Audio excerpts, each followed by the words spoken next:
الحمد لله رب العالمين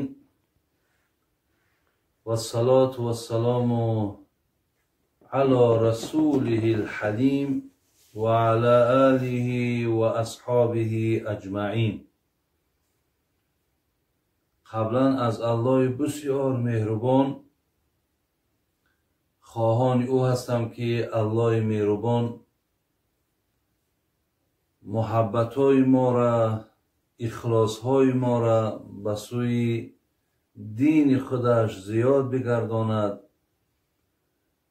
و از الله مهربان خواهان او هستم که خداوند مرادها و مطلوبها و مقصودهای نیک ما حاصل بگرداند و از الله مهربان خواهان او هستم که گذشتگان همه ما و شما را رحمت و مغفرت بگرداند، بیماری هامون خدای مهربان شفای کامل بخشد و الله مهربان مشکلات هایی که امروز تمام دنیا را فرا گرفته است، خدای مهربان از این مشکلات بندگانت را خلاص بگردان. همین دنیا را پیامبر میگه میدونین چی خیلی هم شیرینه هم دلکشه. همین دنیا بین چقدر شیرینه. و این الله مستخلفوکم فیها، یکی شما بدونین این مردم که در همین دنیایی که هم شیرین هم دلکشه، شما به حیث انسانهایی هستین که باید امتحان بسپارید. امتحان شما را الله میگیره، شما امتحان سپارنده این. بعد الله بعد پیامبر چی میگه؟ فینظروا کیف تعملون. بعد میگه میدونین که خدای مهربان در عملها تو نظر میکنه، شما چی ها کردین. ولی اگر حاجی میرزای دنیا گذره، حاجی بابا عزیزای خدا میگن که مردم چی میگه؟ قال الناس، میگه ما خلفه، یعنی میگه مردم میویده میگه که چند ساله بود، چند فرزند مونده. ببینید یعنی کو دکجای چخیل همین مقصد از دنیا میپرسد. لیکن میگه انا ملائکه چی؟ وقالت الملائکه، یکی وقتی که من گذاشتم ملائکه بینشون میگه چی میگه؟ ما قدمه، این برای آخرتش چی روان کرده باشه. این مقصد در خانه قبر یگان عملی روان کرده است که استقبالش بگیرن. این حاضر ما آمدیم این استقبال بین، این مرحمت بین. عیناً همین استقبال و مرحمت نزد الله مهربان برای بندهایش که در دنیا اطاعت کردن، فرمان برداریش کردن. انمونها ملائکه های داره که بالای دست میگیرن و مقصد به تمامی همون هر چی که از عزت باشه شما را انجام میتن، به نسبت شما میکنن. برای این چیزها را ما باید در یاد فراموشی قرار ندیم. از بندگی ما این دنیا بسیار عمرش کمه. اینم شما راضی هر کدام تا پرسن چی دیدی همین دنیا؟ هیچی میگویی هیچی ندیدم. حضرت نوح 1050 سال به قول عبدالله ابن عباس 1050 سال عمر دید. وقتی پرسیدنش که حضرت چی دیدی؟ چهل عمر. گفت گذشت چون برق، چون خواب و خیاله،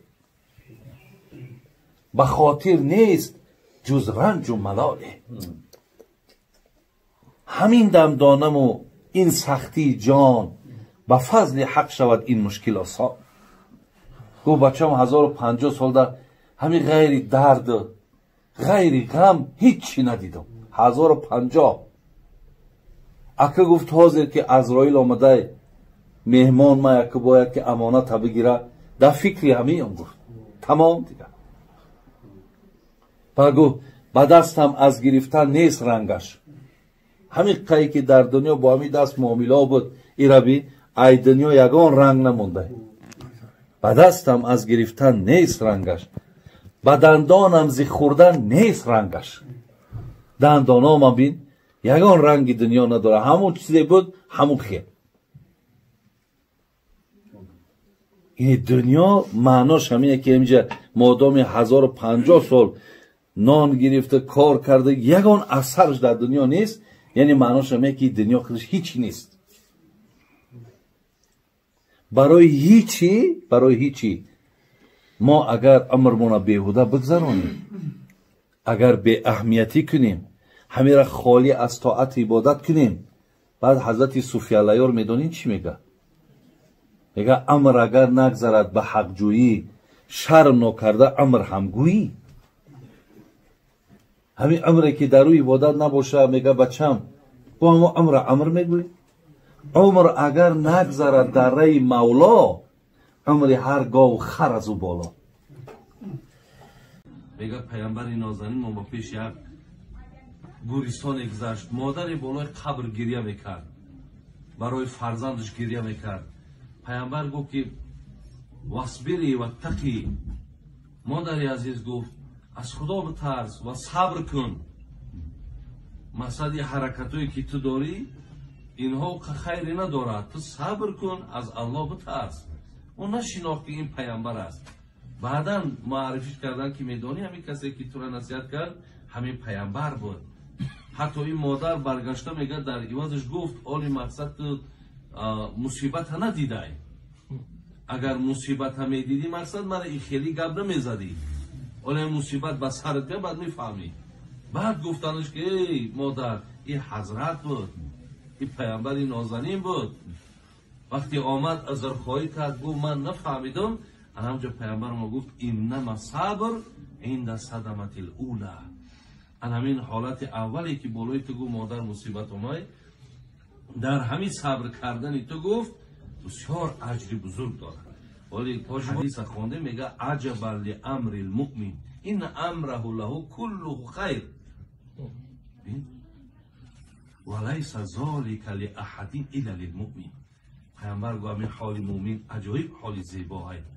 خدای مهربان چی یک مقصد بگیم نظری رحمتی بر مؤمن کردگی است، لیکن بغیر مؤمن دیگر هیچ کس این رحمت دادگی نیست. چه این اصابت و سرا شکر فکان خیر له. اگر یک الای مهربان یگان ترحم کنه، یگان کاری مونده کشایش بده، اگر شکرگزاری کنیم میگه خداوند در عوض شکرگزاری تر چی داد؟ اجر داد. و این اصابت و ضرا فصبر فکان خیر له. اگر به شرط بالامون از ضرر آورد صبر کردیم اینجا پاداش میگیریم. با دادگیش هم شکر کنیم ثواب، با مشکلات هم صبر کردیم ثواب. برای همین حاجی بابا در این لحظه های بسیار بسیار ثواب است. ولی یک قصه را خوندم، حضرت موسی میگه پیش نفری رفت که کدام درنده میگه تماما خیلی و خیلی مقصد زیان زیاد داده است. و حضرت موسی میگه این بنده را میشناخت که بسیار بنده خداجو و خدا ترس بود. گو الله مهربان هر چی که میاری خودت میدانی، لیکن این بنده بسیار بنده خدا ترس بود. میگه به حضرت موسی وحی شد که موسی این انسانی را که ما با این حالت خیلی دشوار آوردیم، این از ما یک منزلت مقام خواست که اگر در همین حالت مبتلاش نمیکردم به هم مقام نمیرسید. و از بینترین مصیبت بالاش آوردم، زیرا که اون مقام ای طلب کرده بود به همین درد میرسید، دیگه با عبادتش به اون مقام رسیده نمیتونست. بین خدای مهربان با مصیبت و با بلا و با مشکلات بنده را مقام میده، بنده را منزلت میده. فرعون را به امر ندادیم دردی سر. برادرها این دردم خدا میگه نمیتون به هر کسه. هر درد و بلایی که از آسمان فتد اول بلا فی سینه صاحب دلان رسد. این حدیث پیامبر مونه. اولین بلا به سر پیامبرا بود.